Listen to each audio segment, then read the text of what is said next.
কোনো বাড়িতে কোনো পরিবারে যখন কারোর জন্ম হয় তখন তা কত সুখের মুহূর্ত হয়। সেই ছোট্ট সন্তান যখন কিছুটা বড় হয় সে হাঁটার চেষ্টা করে, আর সেই প্রক্রিয়াতেও খুব বড় একটা শিক্ষা লুকিয়ে রয়েছে, ঠেলে দেওয়া। যখন আপনি হাঁটতে চান, সামনে এগোতে চান, তখন আপনি কি করেন? নিজের পায়ের তলার যে মাটি তাকে আপনি পেছনে ঠেলে দেন। ব্যাস, এই একই জিনিস তো জীবনেও শিখতে হবে। এবার যদি আপনি জ্ঞানের পথে অগ্রসর হতে চান তাহলে অজ্ঞানতাকে পেছনে সরিয়ে দিতে হবে।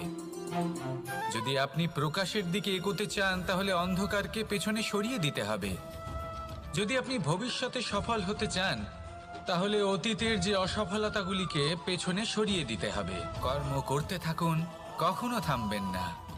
আর আমার সাথে ভালোবেসে বলুন, রাধা।